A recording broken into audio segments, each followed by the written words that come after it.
Então, vamos dar início.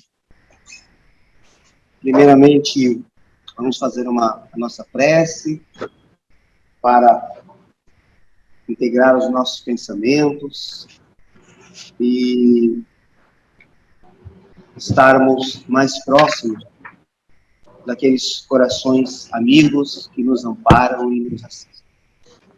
Convido todos, então, nesta união de emoções, de pensamentos, ideais, buscarmos em Jesus, o mestre amigo de todas as horas, o amparo, o caminho, a direção, para que todos nós, trabalhadores desta casa, companheiros de atividade no Espiritismo, estudantes, aprendizes com Jesus, com a doutrina e com o mestre Kardec, possamos sentir em nossos corações vibrar estas emoções, esse desejo de estarmos fazendo parte deste grande trabalho na Terra, que é a divulgação do Espiritismo.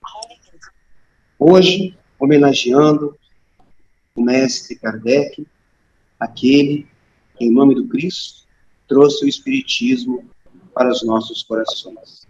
Em teu nome, Senhor Jesus, damos início ao nosso encontro. Caros amigos do SEON, nós hoje nos sentimos bastante alegres com este encontro, acreditando até que esse momento aqui, ele começa a dar início a um novo tempo, uma retomada das nossas atividades, dos nossos compromissos. Vivemos ainda uma situação de cuidado, que inspira cuidado, evidentemente, mas nós já estamos sentindo que já estamos nos reencontrando com os nossos compromissos na Terra.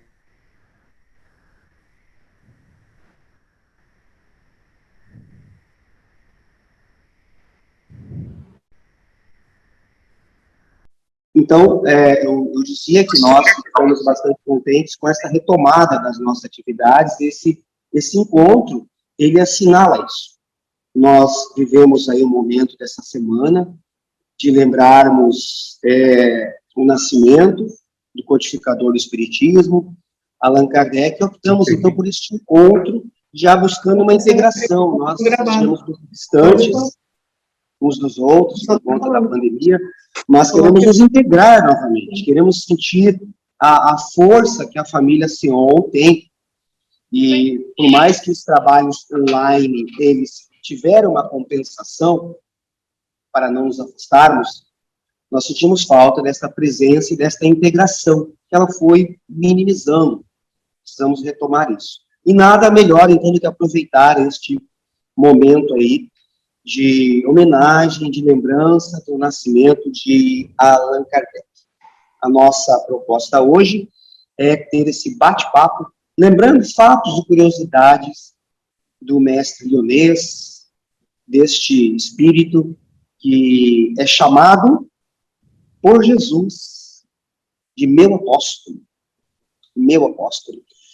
Quando Jesus retornou à pátria espiritual, era muito comum os seus discípulos, os seguidores, se reunirem e lembrarem as suas histórias, contarem os casos, as suas experiências, e é isso que nós queremos hoje fazer, trazendo Kardec para os nossos corações, nessa lembrança do seu nascimento, que foi no dia 3 de outubro de 1804. Ele que vem de uma família de magistrados, mas optou pela educação, como um compromisso assumido antes da sua reencarnação, optou pela educação, estudou com Pestalozzi, foi beber nas melhores fontes de educação daquela época, e trouxe aquela proposta de Pestalozzi, aquela didática de Pestalozzi para a sua área profissional, ganhando um prêmio de educação aos 21 anos, o que é extraordinário. E ele, então, dedica toda uma vida à educação, uma vida de excelência na educação, que por si só já lhe bastaria todas umas. Mas aos 50 anos, ele se depara com os fenômenos mediúnicos e se lança, então, a decifrar os mistérios que assolavam a humanidade, incógnitas, que pairavam com as crenças. E ele, então, desmistifica, desconstrói as crenças e nos apresenta a verdade. Toda ela organizada em obras, em livros. Aqueles 14 anos que ele passa, que parecem muito mais pela quantidade de resultados de produtividade que ele oferece com relação ao espiritismo. É extraordinário o que ele fez em 14 anos, é extraordinário. Por isso ele tem de nossa parte toda essa reverência, toda essa paixão por este homem que aos 50 anos iniciou todo um processo de vida. O que fazemos quando chegamos nos 50 anos? Quais são as nossas metas de vida? Muitos já querem se aposentar. Eu comentava isso hoje, mas ele não. Com 50 anos, ele traz uma nova revelação. Então é disso que nós queremos falar hoje e contar com a presença dos nossos amigos. Nós vamos estar abrindo a palavra e todos nós poderemos estar participando dessa nossa roda de conversa. Eu vou começar aqui, então, nessa nossa troca de informações, começando com quem está mais perto de mim aqui, né? E o Marcos hoje está aqui comigo. A gente vai dividir, digamos assim, essa tribuna online. Vamos dividir aqui para que possamos juntos conduzir a nossa noite de bate-papo sobre Kardec. Então, Marcos, o que você gostaria de falar aí, né, nesse momento, sobre este grande homem? Obrigado, Adriano. Boa noite, pessoal. Eu gosto muito de me perguntar a importância que Kardec teve para a codificação, para a terceira revelação.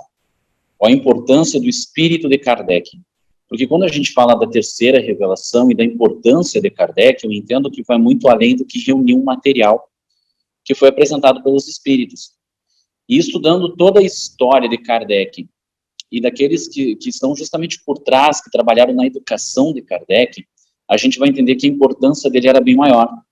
Então, eu vejo justamente em Moisés, né, quando a gente tem a questão dos 10 mandamentos, como uma orientação de conduta.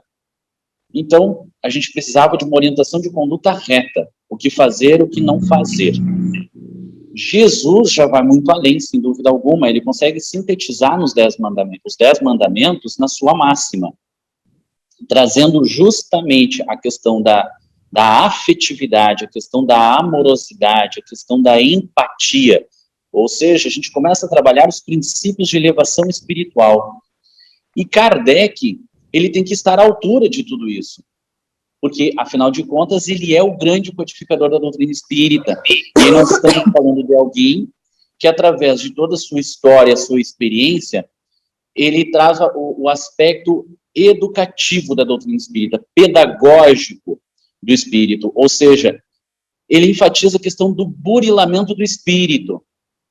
Então, nós temos a questão da conduta reta, a importância da afetividade e da elevação espiritual, e eu acho que Kardec traz justamente isso, ele consegue olhar para essa questão toda moral e trazer principalmente a questão do despertar consciencial a partir desse burilamento, trazendo-nos a consciência de um espírito imortal. Então, a importância de Kardec, ele vai muito além de meramente codificar a doutrina espírita, porque ele viveu tudo o que ele foi aprendendo ao longo dos anos com seus mestres, como com os espíritos, e em especial com o Espírito Verdade.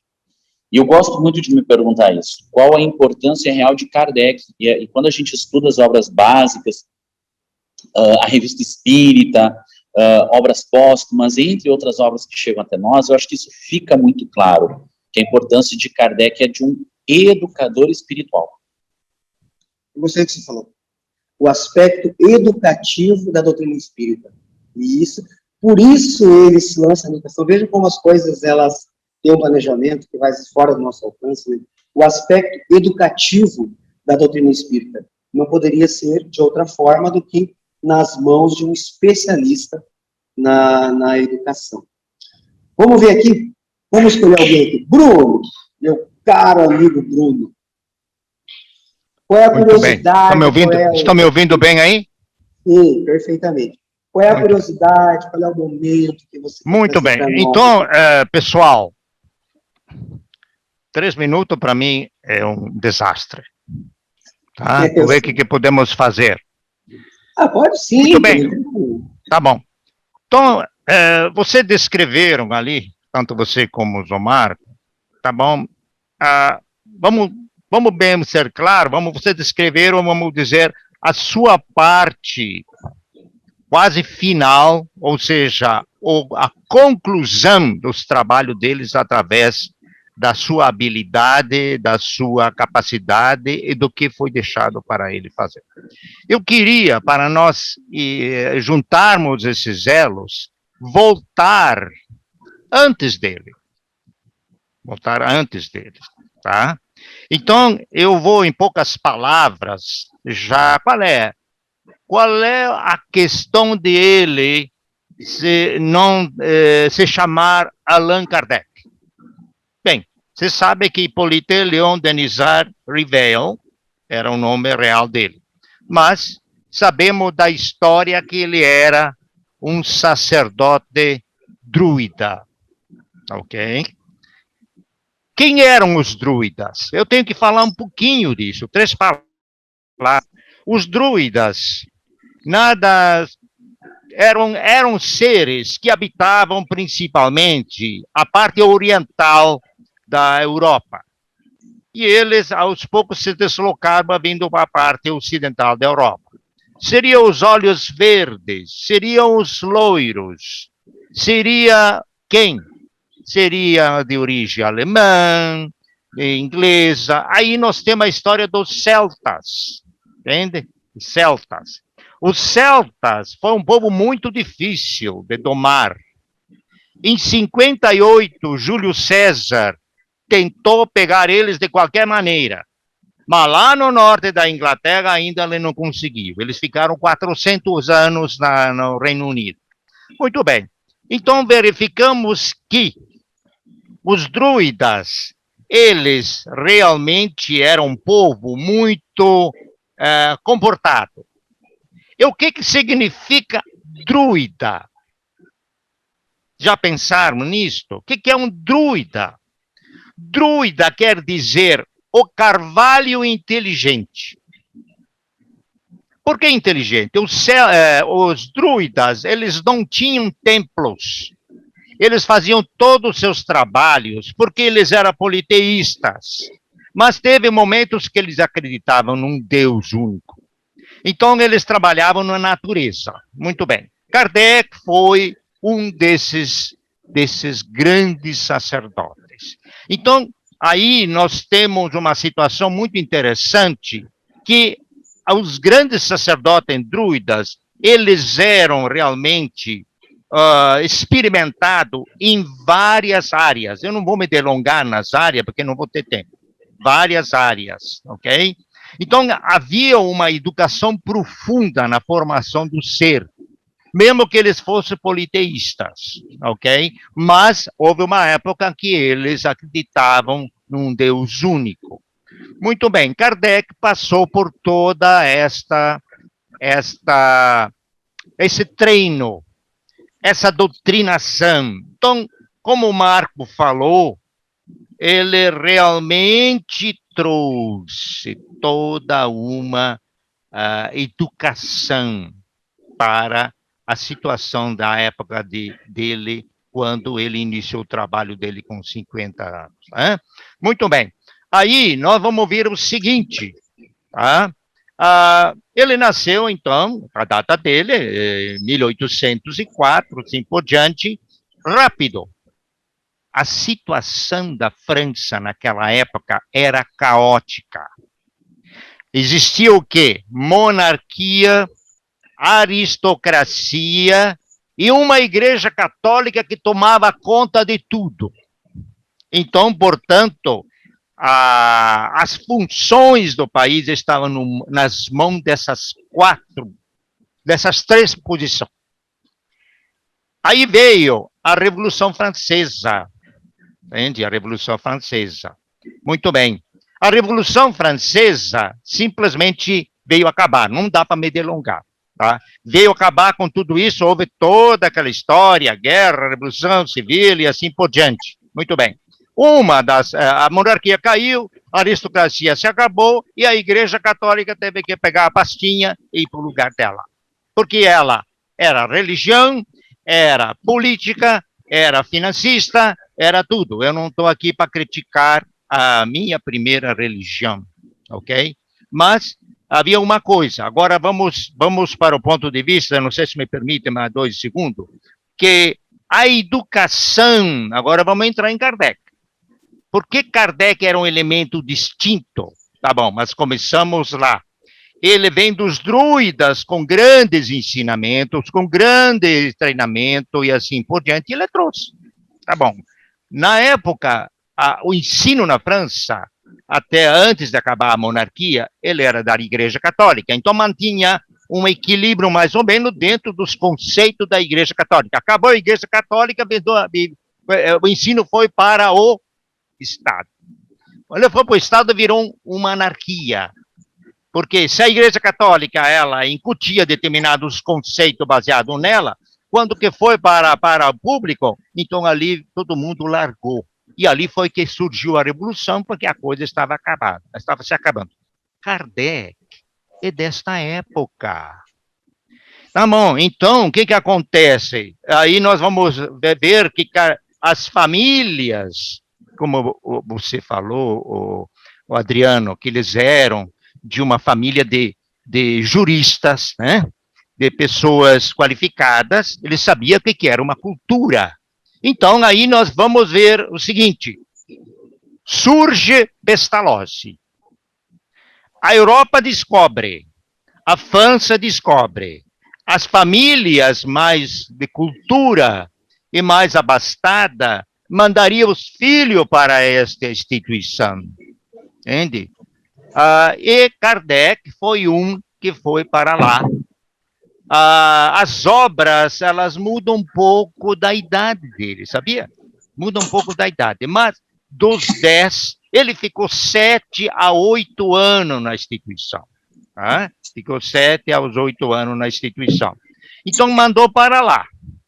Havia um fato curioso, que eu depois certamente você, Adriano, vai passar para alguém, tenho uma colinha aqui que eu vou ler um pequeno parágrafo, se você me permitir, sobre a visão de Pestalozzi. Lembra que eu disse Pestalozzi? Sobre a visão da formação, e eu queria, depois que alguém falar mais, eu queria falar um pouco sobre a visão dele do ensino daquela época. Ele ficou entre 7 e 8 anos, tá? Ele de aluno, ele passou a ser, vamos dizer, um auxiliar de instrução.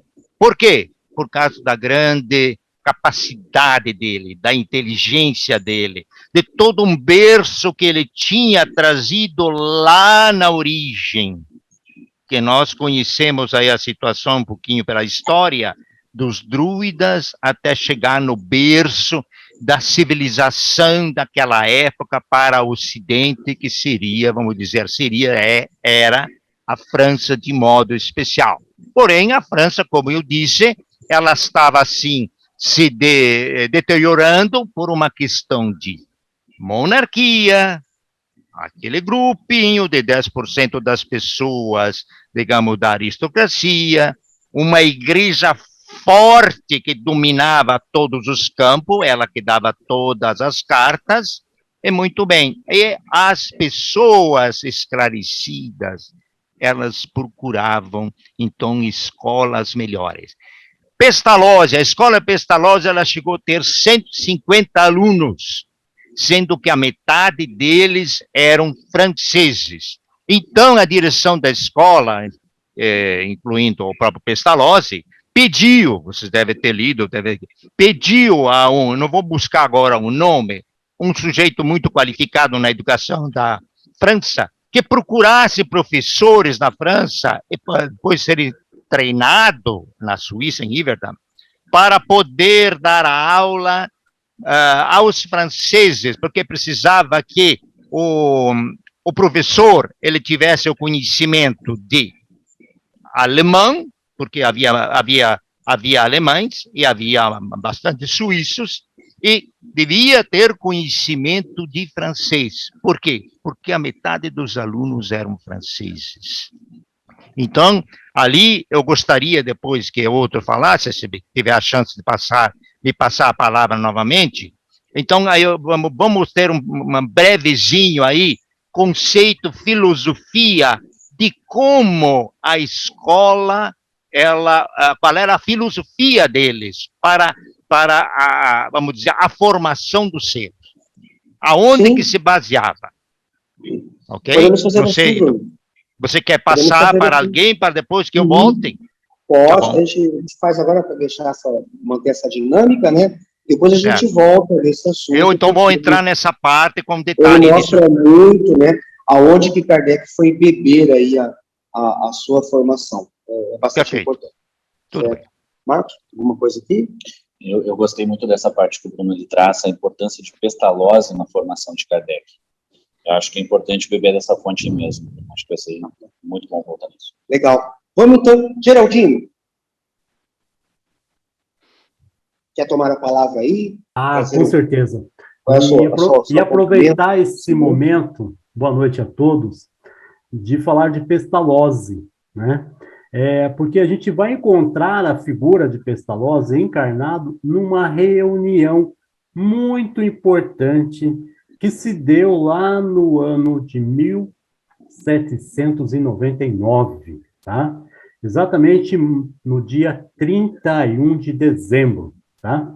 Essa é uma história que está lá na obra de Humberto de Campos e vai nos trazer os detalhes da organização espiritual. Claro que é só uma das ações, né? A organização, ela se deu muito anteriormente, mas ali eles tinham como missão reforçar para um espírito encarnado a sua missão na Terra. Tá? Então, houve uma reunião dentre os espíritos de maior escalão, encontrava-se Platão, Sócrates, Swedenborg, Dante Alighieri, Cristóvão Colombo, tá? Esses só alguns dos que estavam nessa reunião. Santo Agostinho, Giordano Bruno. Depois, num outro escalão, a gente vai encontrar Robespierre, Maria Antonieta, Voltaire, Rousseau, que são aqueles espíritos recém-desencarnados que estavam envolvidos exatamente na Revolução Francesa. Tá? Então, esse era o grupo que estava reunido na espiritualidade, aguardando um grupo de encarnados. E dentre esse grupo de encarnados, a gente vai encontrar, então, o professor Pestalozzi, o Papa Pio XII, Faraday, ou Faraday, né? Beethoven. Esses são alguns dos encarnados que são levados para esta reunião. E dentre este grupo, Napoleão Bonaparte. Ele que tinha, então, a missão, né? E era uma missão muito clara, muito específica. Não tinha como errar, né? Era uma missão simplesmente de consolidar a paz e a segurança necessária para aquela população, para aquele grupo, aquele país, que era então a França, que viria depois receber o codificador da doutrina espírita. Então, a missão dele, Napoleão, era simplesmente promover a paz, acabar com a Revolução Francesa, né, que ainda estava em curso, ainda a França estava ainda num momento de muita turbulência, e foi escolhido, então, Napoleão, que nasceu numa ilha isolada, que era... Pode falar, Bruno. Córcega, a ilha de Córcega. Que ele nasce nessa ilha exatamente para ele Por som. compreender a pequenez do homem. Tá? Então foi por isso que ele nasceu na ilha, que era para ele trabalhar já a humildade dele. Então, reunido esse grupo de espírito, eis que os clarins soam, uma estrada luminosa se abre do céu, e vem, então, um grupo de espíritos, tal qual estrelas cintilantes. Quando eles, então, alcançam o solo, eles, então, se tornam homens, né? E todos os demais se põem de joelho. Dentre todos esses espíritos, um se destacava pela sua superioridade e beleza. A descrição de Humberto de Campos desse espírito era que ele tinha um olhar magnânimo, cheio de atração e doçura. E é a esse espírito, então, que Napoleão vai se curvar e, enfim, ir às lágrimas. Porque até então ele estava sério. Todos os demais já estavam ali com um sentimento emotivo. Alguns já estavam em lágrimas há algum tempo. Mas Napoleão mantinha-se sério até aquele momento. Então ele se ajoelha diante desse espírito. E uma voz, tá, que é descrita por Humberto de Campos como uma ventania, uma voz aveludada, tá, começa então a recordar àquele espírito que tinha a missão de manter a paz na França, toda a sua trajetória, desde o momento em que ele foi o imperador romano, né, as suas batalhas. E naquele grupo ali estavam representantes da filosofia hindu, teólogos da religião romana, gauleses, tá, celtas. Então, estava naquele grupo todos os espíritos que, de alguma forma, já haviam concorrido para o desenvolvimento da humanidade. E é, então, reforçado para ele que ele tinha a missão de manter a paz no mundo, para a vinda daquele que traria a nova revelação. O Espiritismo, o cristianismo redivivo. Quando o grupo, então, se desfaz, os espíritos superiores acompanham aquele que seria o espírito da verdade.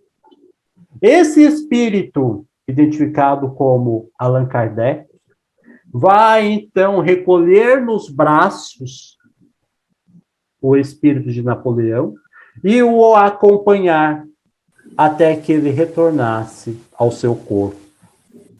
Isso, então, nós estamos falando da virada do século XVIII para o século XIX. Infelizmente, tal qual advertiu aquela voz, que Napoleão seria, então, sondado ou mesmo perturbado pelo sentimento de poder, né? Ele faliu. No entanto, Kardec, ainda que um espírito de escola, fez-se homem humilde, mestre, professor, e mesmo tendo passado por severas dificuldades, concluiu a sua missão com louvor. Tanto assim é que hoje nós temos o Pentateuco kardeciano, estamos aqui falando dele e do seu legado para a humanidade.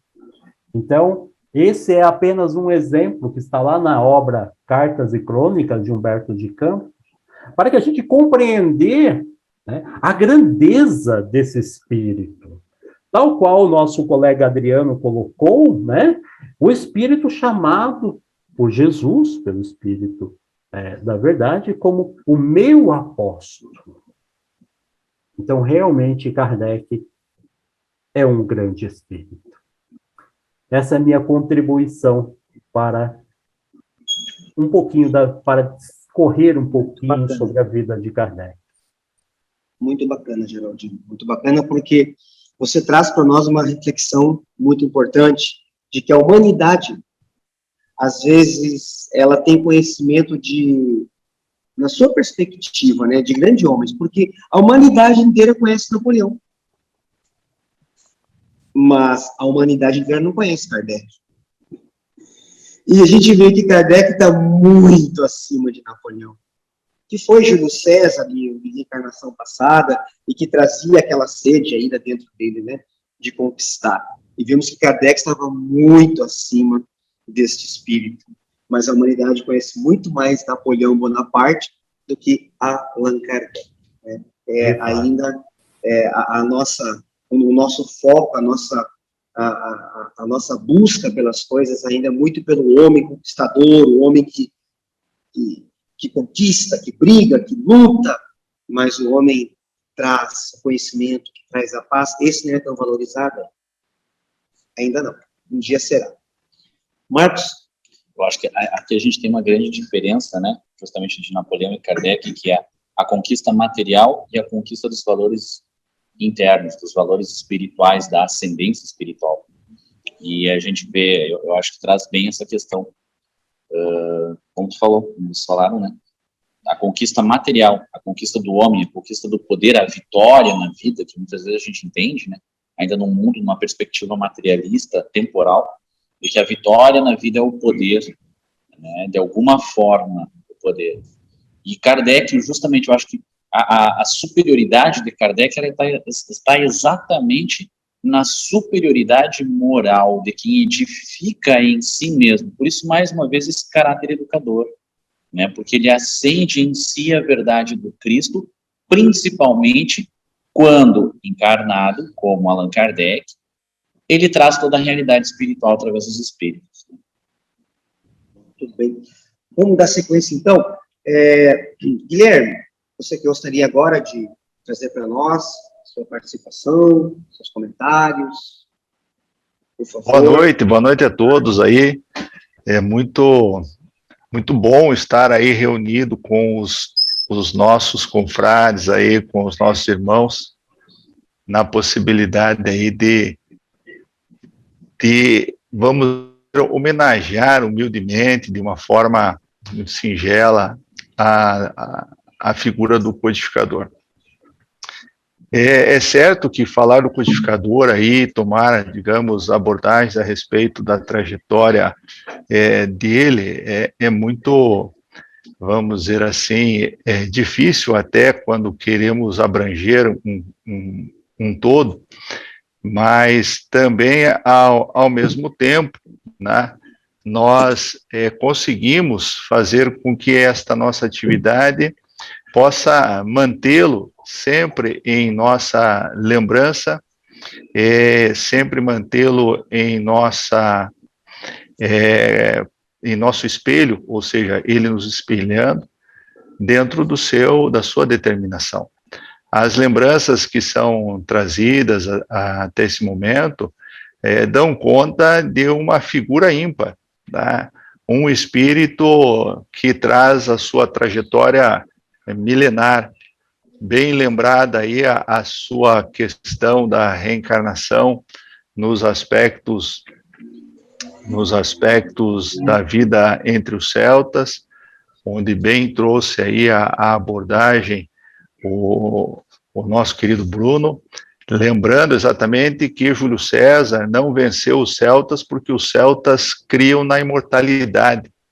Enquanto os romanos corriam atrás dos corpos para poder levá-los aos seus rituais e temiam o que pudesse acontecer com suas carcaças, os guerreiros celtas simplesmente ignoravam os corpos porque eles sabiam que eram apenas vestes.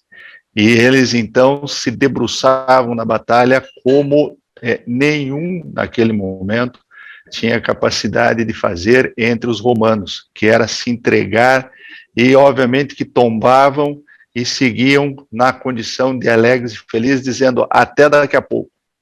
E por isso Júlio César teve que recuar, e foi, portanto, uma barreira histórica para este espírito. Lembrando também que quando traz aí o nosso querido Geraldino a figura de Napoleão, não estamos falando de outra pessoa novamente do que Júlio César reencarnado, chamado aí, portanto, a ter nesta sua nova trajetória o seu magnetismo de um líder capaz, né, de se reencontrar com os seus guerreiros e conduzi-los de uma forma brilhante, vamos dizer assim, porque era um espírito único. E é exatamente, então, esse espírito foi chamado para apaziguar a terra, para romper os laços que vinham sendo trazidos da igreja medieval e preparar o caminho para Kardec. É muito lindo nós percebermos aí que Deus se vale das qualidades e dos defeitos, tomando aí, obviamente, os potenciais de cada espírito, mesmo que eles não sejam aí aqueles capazes, naquele momento, de levar o espírito à sua vitória sobre si mesmo. Então, são momentos de grande relevo para a trajetória. Este século XIX foi um século que marcou o mundo em reformas e transformações exatamente perfeita, ou em sintonia, ou em perfeita sintonia, com o momento em que Kardec se debruçaria para receber aí a pleiade de espíritos ao qual ele pertence, estava apenas encarnado entre eles, e assim, então, toda a atenção do Espírito de Verdade, nosso querido Mestre Jesus, a então conceder a este único Espírito na Terra 15 minutos de um mês para que pudesse tirar dúvidas. Então, sabemos aí que a agenda de Jesus não é nada simples, mas que para Kardec ele foi um espírito agraciado com esses 15 minutos. Quiséramos nós termos 15 segundos com o mestre, mas nós podemos dizer, então, que na lembrança que temos desse trabalho maravilhoso é que ele foi chamado. E se nós observarmos a fala do Espírito de Verdade a Kardec, quando ele, então, recebe a sua presença, na oportunidade em que lhe é apresentado as tarefas, eu poderia dizer que poucos de nós aceitaríamos diante de todos os cascalhos relatados pelo mestre ao codificador que ele enfrentaria.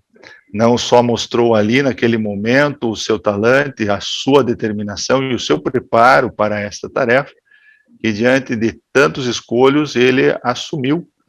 E é exatamente um espírito de brilho tal que enfrentou aí a tarefa dele, debruçando-se em torno de mais de 10 anos para consolidar um trabalho de base, um trabalho de sustentação do que hoje nós, então, recebemos como espíritas que carregamos na última hora o estandarte do espiritismo, né? Já, então, devidamente tendo a terra sulcada pelo início da tarefa deste Espírito único. Então, percebemos, ao fazer esses paralelos, ao fazer esses cruzamentos, né, que Kardec é inspiração, Kardec é realmente a imagem, né, do que o Espiritismo se propõe ao mundo, que é exatamente uma reforma. Então, Kardec é um reformador, tá? E muito interessante esta realidade dos reformadores, porque todos eles foram perseguidos, todos eles enfrentaram as repulsas, enfrentaram as barreiras ideológicas de cada época. Mas ele se fez, portanto, um reformador ímpar, porque cabia a ele realmente trazer a terceira revelação, e tinha, então, ali a expectativa do seu enfrentamento, como também tinha a expectativa, e assim sabemos, né, de que outros espíritos estavam, vamos chamar de banco de reserva, tá? Quando falamos em Leon Denis, quando falamos em Delane, em Flammarion, percebemos que havia um time razoavelmente preparado, porque vemos nas obras que vieram logo à frente, desses espíritos que tiveram o papel daí de levar Kardec para o século XX, nós percebemos o talento desta equipe. Mas que Kardec se fez o corifeu e se apresentou, então, à altura da expectativa que nele depositava o Cristo e enfrentou com galhardia, fazendo com que toda a obra estivesse devidamente codificada e estruturada no Pentateuco, permitindo, assim, que a humanidade pudesse ter nesta obra o que nós realmente temos hoje, uma convicção clara da verdade, uma realidade de um evangelho redivivo. De certo modo, Kardec conseguiu talhar no seu esforço, nas questões, nas obras, nas exposições. Eu sou a verdade, a vida e o caminho que o Cristo quis mostrar a nós. São essas as palavras que eu deixo aos colegas, que sigam aí na inspiração desse momento. Deixa eu pegar aqui, Guilherme, algo que você falou, que é uma curiosidade, tá? Uma curiosidade que eu acho que é o que a gente tem que trazer muito hoje, né? Uma curiosidade sobre a questão do Espírito de verdade e Jesus, e sempre tem essa coisa, será que é Jesus? Será que não é Jesus? Tem espírita que acha que sim, tem espírita que acha que não, mas olha essa curiosidade.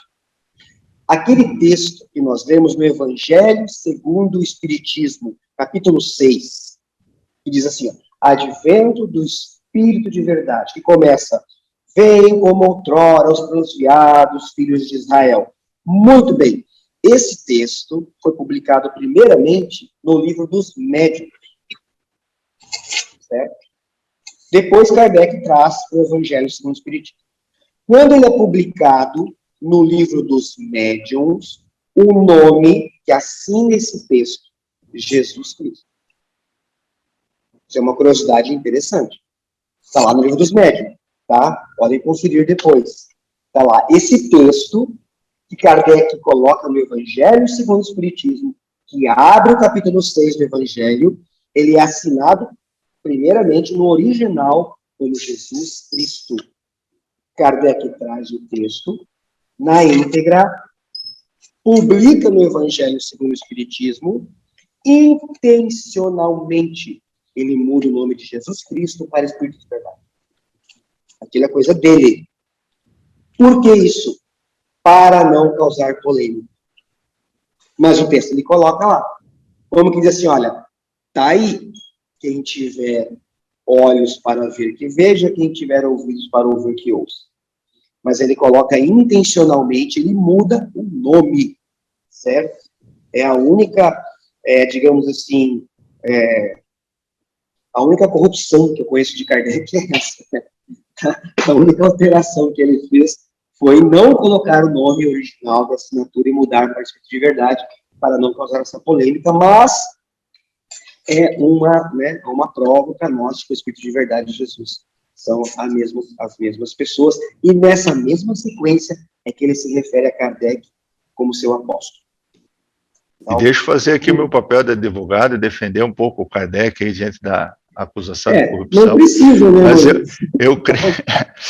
eu creio que ele agiu de forma muito sensata e com certeza intuído pelos espíritos, porque ele conseguiu tornar a obra muito mais capaz de gozar da credibilidade que os tempos trouxeram, para que os olhos de ver surgissem ao passar do tempo, na medida em que intitulada a obra exatamente no sentido de que se consignasse o mestre, estaria gerando uma ideia, obviamente equivocada, mas natural diante da nossa condição ainda de espíritos imperfeitos, de que Kardec estaria querendo gozar aí de um uso indevido da figura do mestre para levar credibilidade à obra, quando, na verdade, né, a obra não precisaria dessa extensão. Então, eu imagino, fazendo aqui apenas uma elucubração, que Kardec tomou a intuição de deixar exatamente neste ponto que a referência de Espírito de Verdade fosse com o propósito de seguir a própria linha do mestre, na questão, sempre conduzindo ao despertar intuitivo dos indivíduos. Kardec não, Jesus, né, foi o Pestalozzi magnânimo nessa abordagem intuitiva, em que o conhecimento deve ser construído, né, pela sua experiência, e nesse quadro é que fica velado este nome, para que os olhos de ver, né, os ouvidos de ouvir, tragam no seu tempo, na maturidade de cada um, esse despertar, que graças aí a, vamos dizer assim, generosidade do nosso Pai, hoje, como espíritos aqui, já gozamos dessa maravilhosa luz. Obrigado, aí vamos seguindo o nosso debate. Ele fez intencionalmente, foi intencional, porque ele sabia do comprometimento que ia causar. Mesmo assim, vamos lembrar aqui uma outra curiosidade, quando foi publicada o Evangelho segundo o Espiritismo, esta obra entrou no Index Prohibitorium católico, certo? Proibido ler, proibido publicar, foi indexada a obra pela Igreja, quando foi publicada o Evangelho segundo o Espiritismo. O Livro dos Espíritos não, mas o Evangelho, ele foi indexado pela Igreja, foi proibido. Imagina se tivesse o nome de Jesus, sem o nome de Jesus, já teve toda essa situação toda, né? Certo? Vamos seguir, então. Kardec deve ter sido intuído, né? Porque isso que eu pensei assim, eu não sei o que levou Kardec, né? Mas eu pensei assim, quanta pretensão, vem com uma ideia completamente nova, que revoluciona, que desestabiliza, né, pilares da Igreja Católica, e ainda colocar Jesus ali no meio, seria só para ele ser mais malhado ainda, né, a doutrina mais descredibilizada ainda, e eu acho assim, é muita pretensão, entendeu? Então, ele deve ter sido intuído, né, pensou, vou tirar essa informação, e aí entra tudo que o Guilherme falou, fica a critério da construção, do conhecimento, ao longo do tempo, tanto que até hoje tem espírita que não acha que é Jesus, né? Vai de acordo com que o nível de conhecimento que você busca, né? Mas eu posso assegurar que o espírita que acha que não, é o espírita que não sabe que essa mensagem está no Livro dos Médiuns, porque ela está no final do Livro dos Médiuns. E muitos não chegam a ler tudo. Então, o espírita que acha que não, ele não leu até o final o Livro dos Médiuns, ele nem sabe. Por isso que eu estou te dizendo, é exatamente o que o Guilherme falou, vai depender, o nosso conhecimento, ele é uma construção em qualquer assunto, né? Então, vai depender do nível que a pessoa chegou, o quanto ela se aprofundou, aí ela vai chegar a essa conclusão, ou não, né? No caso, você está me falando aí, que é a última parte, a última linha da última parte, a pessoa não chegou lá, então, né? Não chegou, exatamente. Ok, muito bem, quanta coisa bacana. Vamos dar sequência aqui. Pessoal, vocês estão percebendo que eu estou chamando os coordenadores, certo? Esse foi o nosso combinado aí. Mas nada impede que os que estão aqui online conosco se manifestem, se pronunciem, tragam algum elemento que acha interessante relatar aqui para nós, ou façam mesmo uma pergunta, que dentro do conhecimento que nós temos aqui, a gente vai tentar responder. Então, fique bem à vontade para participarem desse nosso bate-papo. Deixa eu ver quem que nós não chamamos ainda. Bom, Paty, você gostaria de continuar, né? Já que você estava aqui falando, ou quer que eu volte em você daqui a pouco? Pode ser, tanto faz. Pode ser? Então, o meu assunto se encaixa aí? Claro, certamente, tem que se encaixar, né? A gente espera que sim.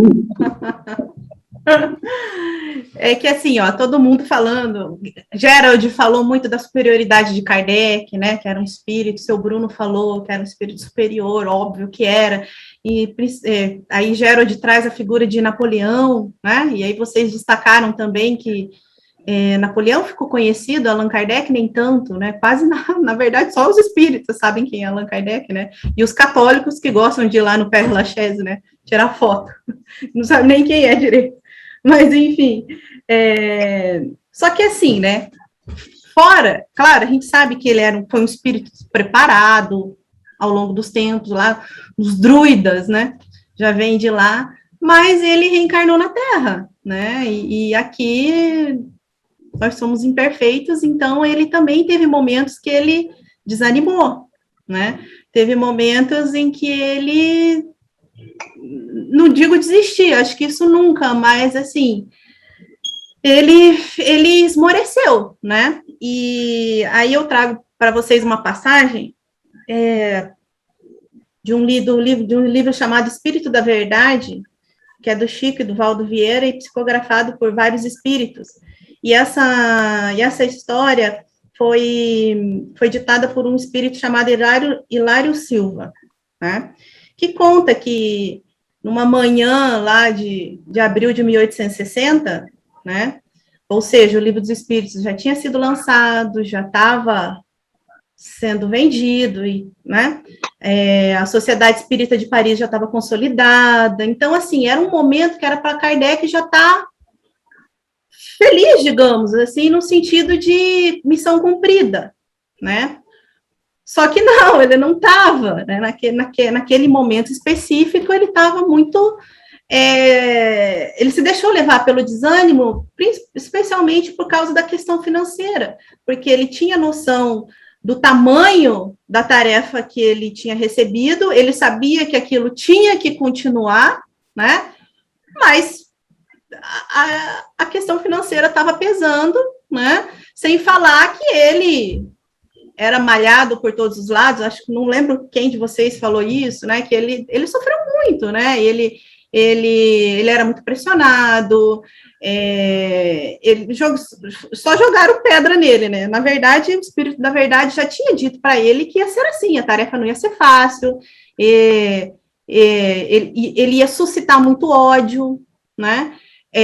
Muitas críticas e até atingir a saúde dele, né? Então, a vida dele não ia ser de paz se ele aceitasse aquela tarefa, né? Mas ele aceitou. Claro que o Espírito da Verdade também falou das coisas boas, né? Mas, enfim, aí ele aceitou, né? Só que daí, naquele dia, ele estava, assim, bastante triste e preocupado mesmo. Aí a esposa dele, a Gabi, entra lá na sala dele, no gabinete dele, com um pacote, né? Uma correspondência de correio. E ele abre e tem uma carta e um outro pacote dentro, um outro embrulho dentro. E aí essa carta, ele começa a ler a carta é direcionada para ele, Allan Kardec, né? E essa pessoa fala que vai contar a história dela e encaminha em anexo a um livro, um pacote, né? E aí ele começa a ler a carta e essa pessoa se apresenta, fala que era um encadernador em Paris, né? E que há 2 anos ele tinha se casado com a mulher da vida dele, que era o grande amor da vida dele, que era Antoinette. E aí, só que aí 1 ano depois, né? E há 1 ano daquele momento, a Antoinette desencarna, ela ficou muito doente e desencarnou repentinamente. E aí a vida desse encadernador desandou, ele o sofrimento era muito grande, ele não conseguia mais seguir, né? Aí começou a ter problemas no trabalho, não dormia, ele se desesperou, né? Ele não conseguiu seguir a vida. E aí ele começou a pensar no que ele, segundo ele, era o caminho que todo mundo que se deixava levar pela falta de fé, pela falta de confiança, né? Porque ele deixou de confiar em Deus ali, diante de uma fatalidade, que era o suicídio. E aí ele começa a planejar, se jogar lá no Rio Sena, né? E até que daí um dia ele tem coragem e vai lá para Ponte Marie. Porque ele chega lá, ele segura, né, na ponte lá para se jogar, e ele é escuro, né? Então ele só percebe que ele tocou em alguma coisa, mas ele não viu o quê, que cai no chão, cai perto do pé dele, né? Aí ele pega aquilo e vai para perto de um poste de luz e ele vê que é um livro.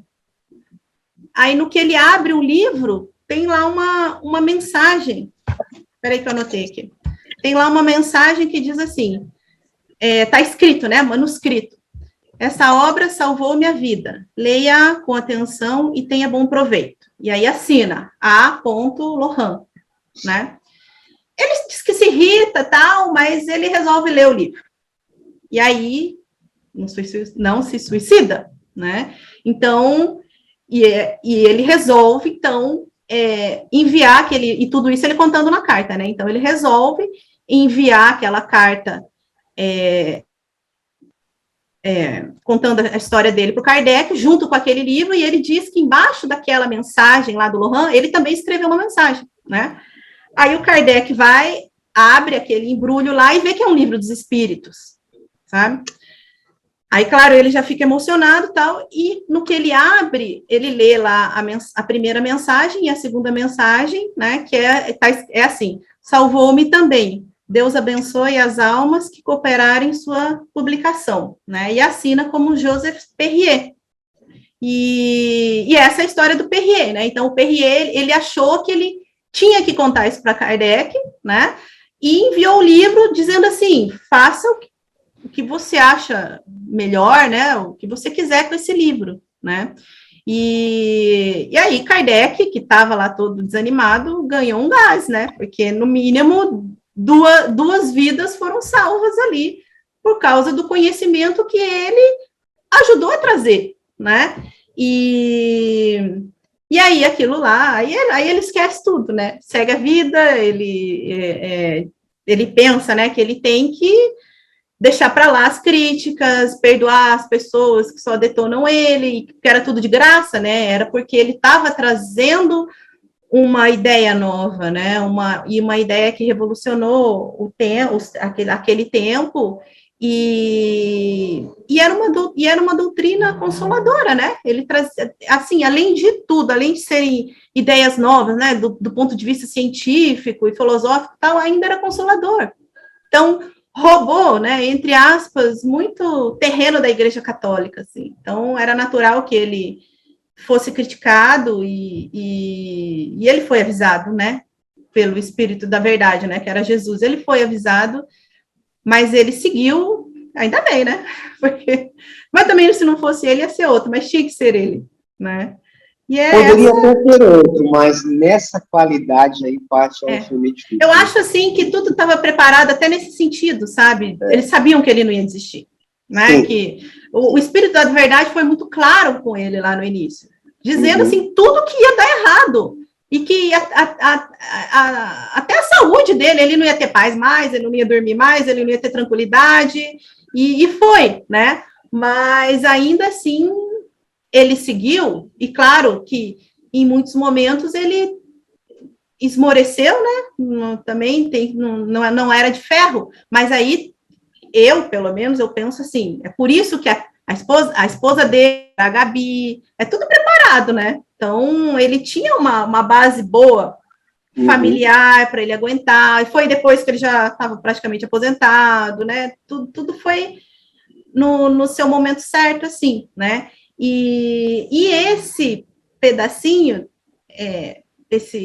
dessa história, né, quando ele se aproxima lá da ponte, é a última cena do filme lá do Kardec, que eu acho que só eu e a Mari e a criançada que estava no cinema que entendeu, né, tanto que o Vitor Hugo falou, sou eu, né, porque ninguém mais entendeu aquilo lá, né, porque ficou uma cena solta ali, mas, né, sério, eu só entendi porque eu só conheci a história, né, porque, e é uma pena, né, é uma história tão bonita, é isso.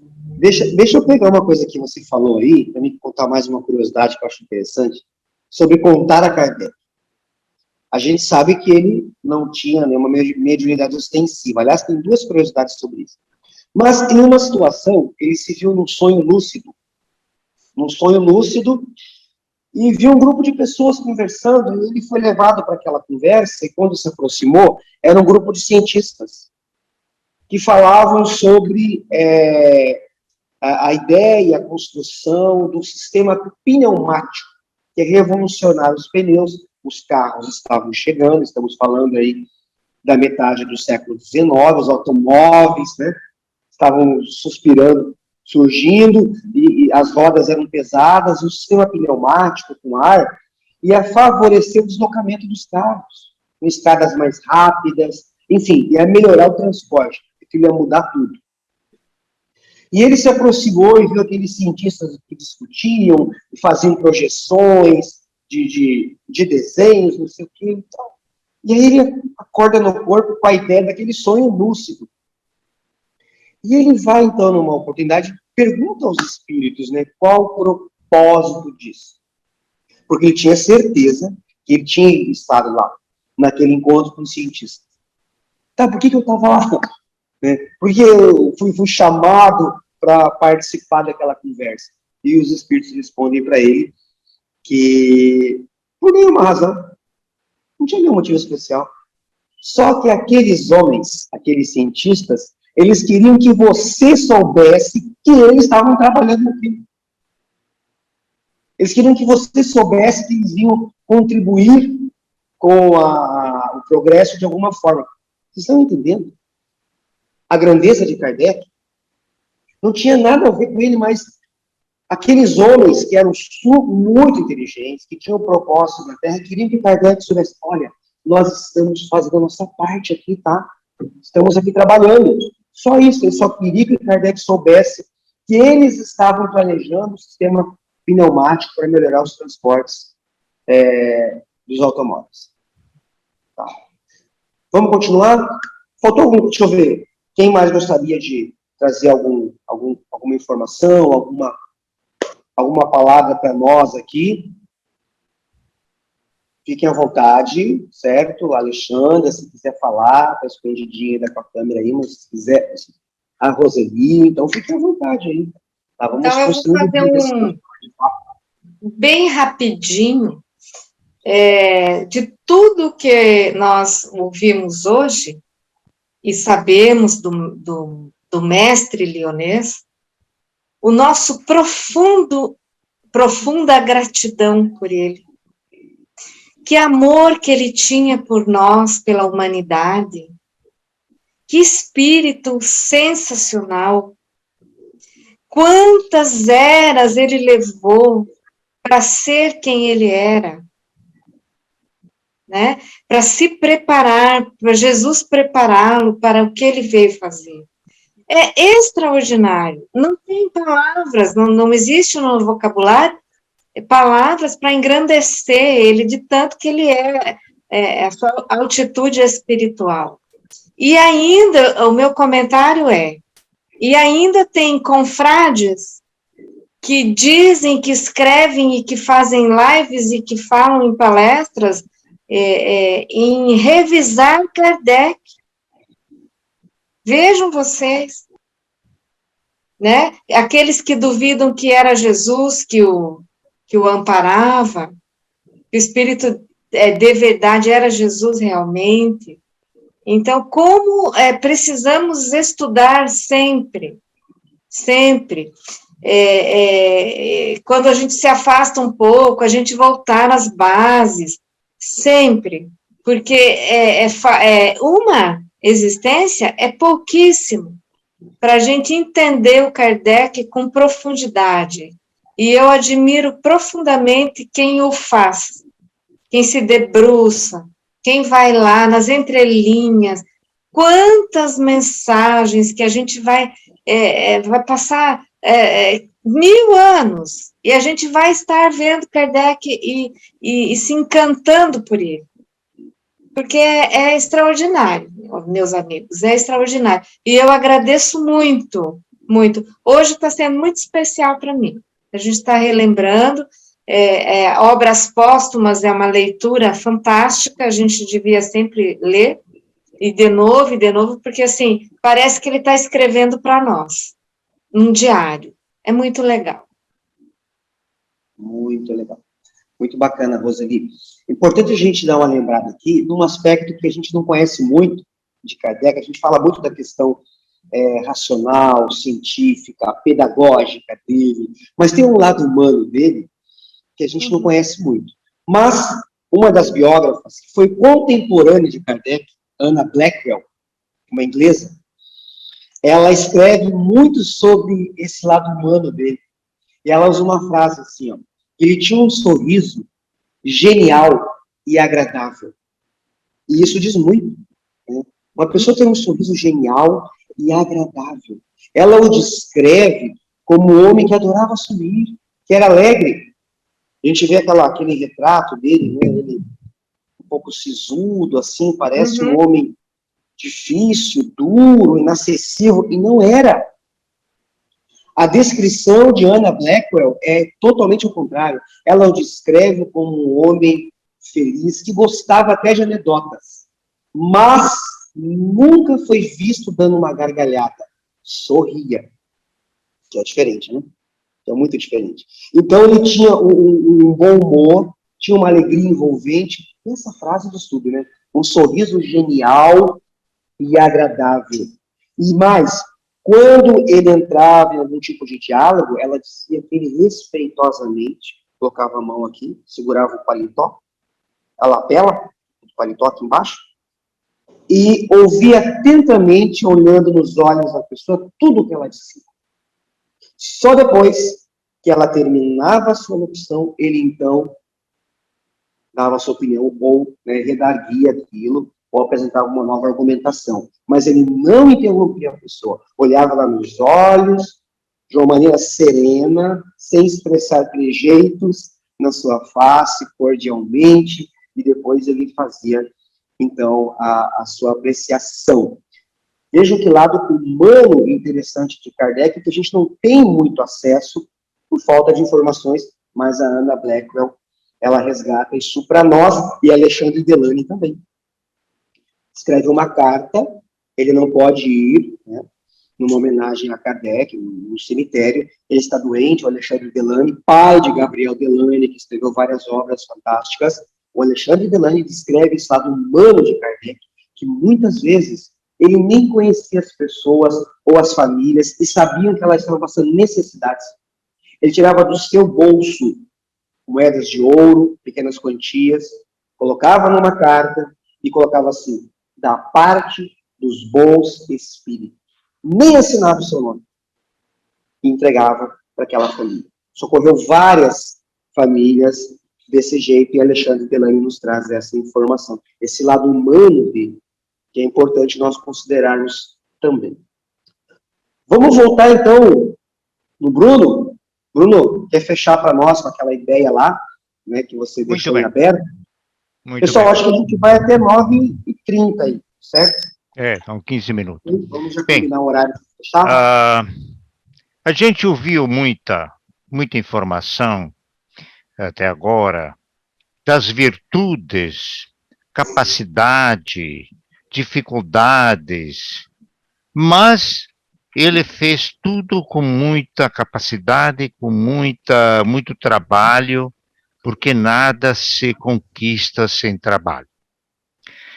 Voltando à história, ao começo da história de Pestalozzi, eu quero, em 2 palavras, dizer o seguinte: a época que ele nasceu, provavelmente vocês devem ter lido em algum lugar, você sabia que na França tinha só 3% de pessoas que sabiam escrever corretamente?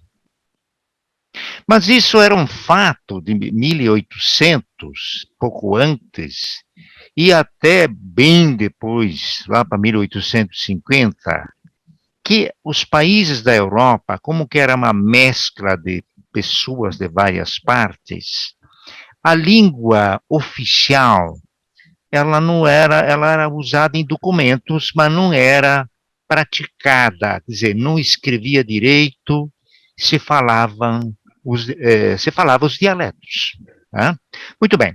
Agora nós entramos no ponto de vista pessoal, que foi relatado todos esses pontos de desenvolvimento, de participação de Kardec, que são infinitos para serem descritos e estudados. Ele, como que pertencia a uma família um pouco mais abastada, em questão cultural, vamos dizer, e tendo todo aquele problema na França e mesmo em outros países, surgindo o Instituto de Pestalozzi em Yverdon, automaticamente, aí, como que eu falei antes, as famílias que entendiam que os filhos deveriam realmente serem trabalhados em escolas com uma visão diferente, então, quem podia, enviavam para lá. Porque ele era um internato. A única coisa que a família fornecia era a roupa de cama. Tá? Era a roupa de cama. Então, eu vou ler um trechinho aqui, vou ter uma colinha aqui, para que vocês tenham, para que nós tenhamos uma ideia de qual é que era a visão de Pestalozzi. E por que, vejam bem, antes eu relatei sobre o ponto de vista que ele, sabemos que era um sacerdote druida, tá? O sacerdote naquele mundo celta, etc., era considerado no topo da situação de conhecimento, de visão, de treinamento, enfim, era, vamos dizer, o intelectual, não só do lado material, mas dentro do lado espiritual para as questões daquela época. Então, tudo isso foi trazido e ele, então, acabou indo para este internato e aí nós vamos, só uma pequena leiturinha aqui de um parágrafo, para saber a visão de Pestalozzi para preparar um ser.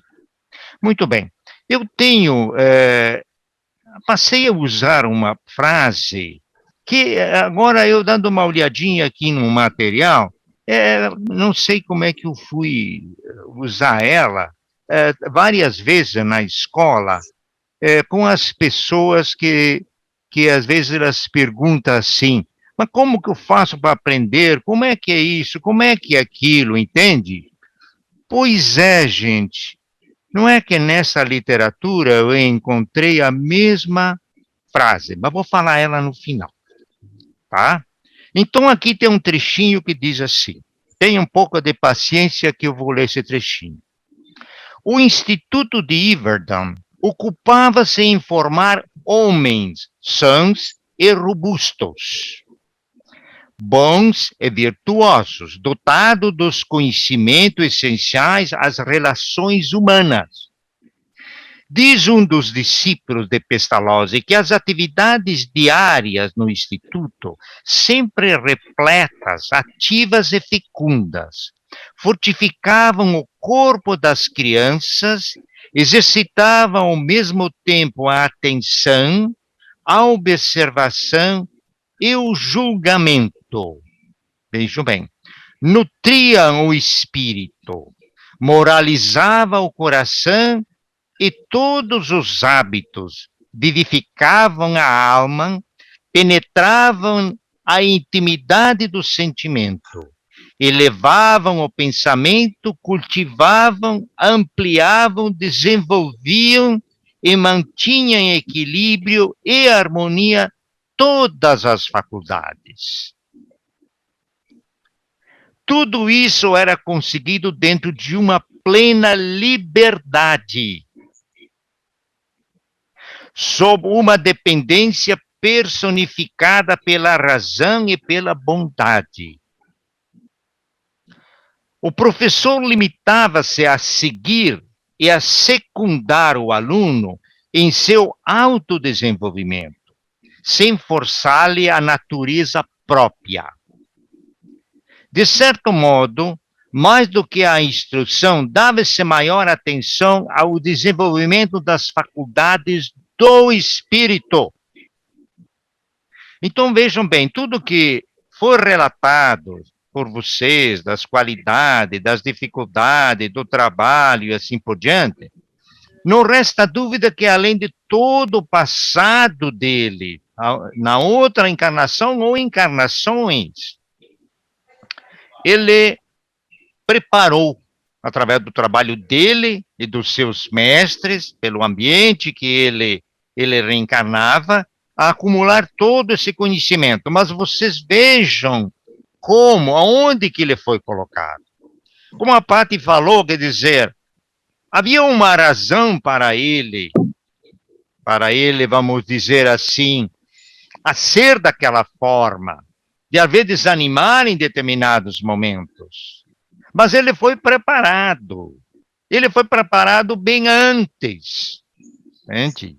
E aí ele veio, aos poucos, tendo sido colocado nas oportunidades para ampliar tudo isso que eu acabei de ler nesse parágrafo.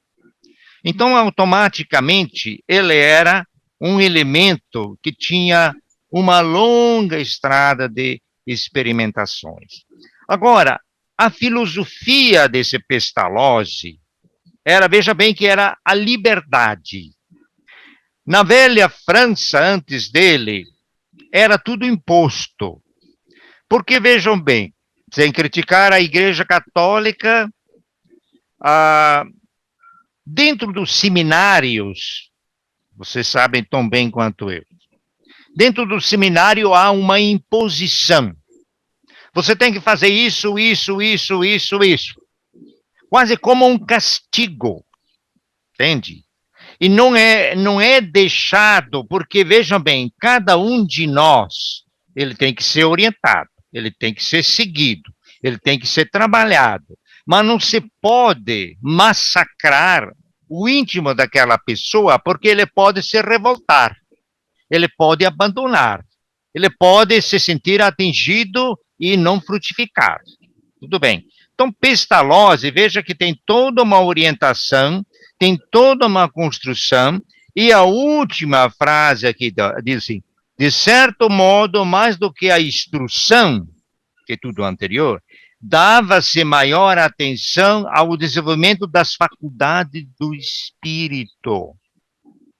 Ora, veja bem que é uma coincidência, veja bem, parece uma coincidência, mas de uma forma real, nós temos aqui uma participação de Pestalozzi para preparar, para dar mais conteúdo a esse espírito iluminado para desenvolver todo o trabalho que vocês acabaram de falar. Agora, tem outro ponto de vista, então, o seguinte, a visão de Pestalozzi, eu andei, inclusive, no meu tempo de curso de letras, nós estudamos isso aí, uma parte, em teorias da educação e assim por diante, era realmente preparar a pessoa para saber pensar. Era preparar a pessoa para saber tomar decisões. Então, veja bem, na vida nossa, se alguém nos passa teoria, nos passa um exercício de matemática, Adriano, de física.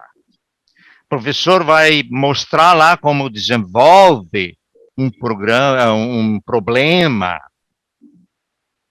E aí, na nossa escola atual, há um problema muito parecido e os mestres não têm culpa nenhuma, porque existe toda uma estrutura por trás que o mestre é forçado a fazê-lo.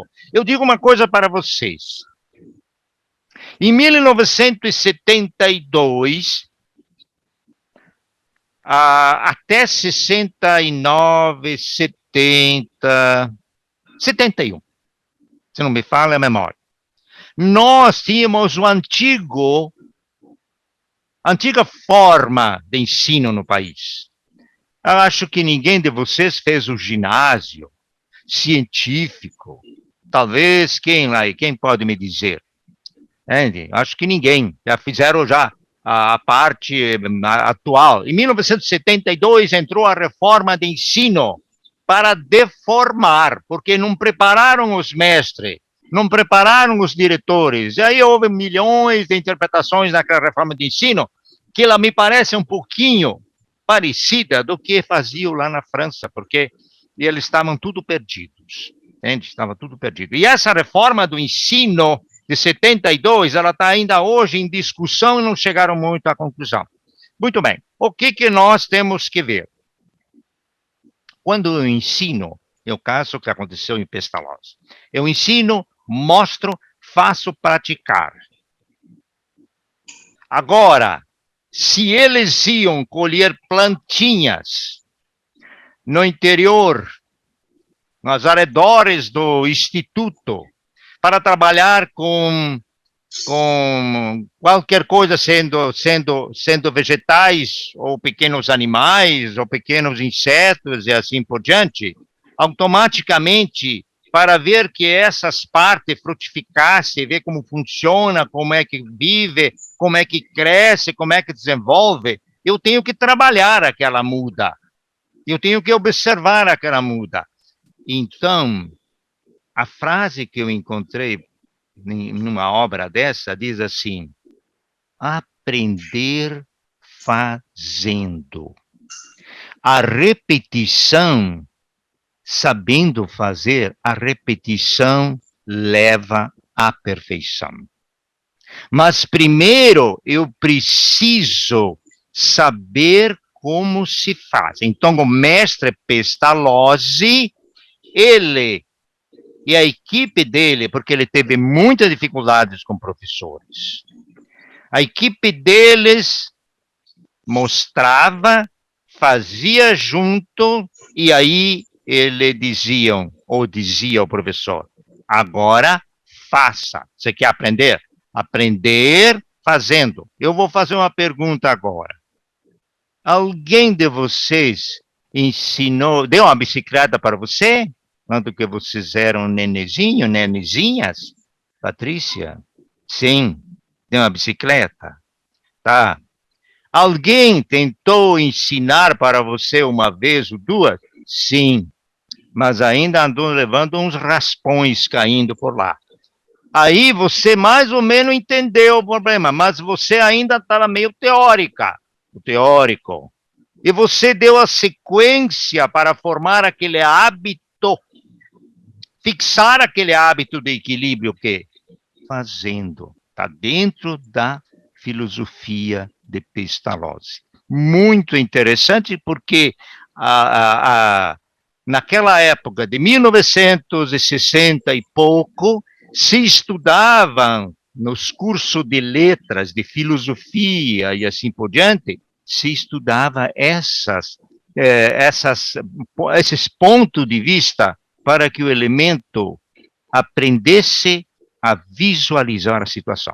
Eu poderia gastar, Adriano, várias palestras, mas os outros também têm que participar. Tá bom. Obrigado. Não, com certeza, todos nós aqui, né, a gente está tentando ser conciso.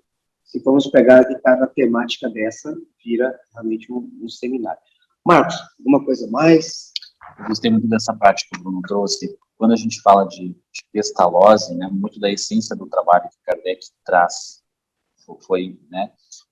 vem de Pestalozzi. E Pestalozzi foi muito influenciado, ele mesmo escrevia sobre isso, por Jean-Jacques Rousseau. Então, muito do que o Pestalozzi traz, né, ele se baseou, defendia muito as obras de Rousseau, a forma de pensar de Rousseau. E quando ele fala do sistema educacional, e que, de certa forma, foi incorporado por Kardec, a gente percebe na forma de Kardec escrever. Sim, senhor. Exatamente isso. Essa questão de percepção, que alguns traduzem do alemão como intuição, mas não é a forma mais correta de tradução. É a questão de percepção. Para Pestalozzi, a percepção do aluno, ela era fundamental, mais do que papagaiar, mais do que a verborragia, né, que muito se fala, ficar repetindo, tu não sabe o que tu está falando.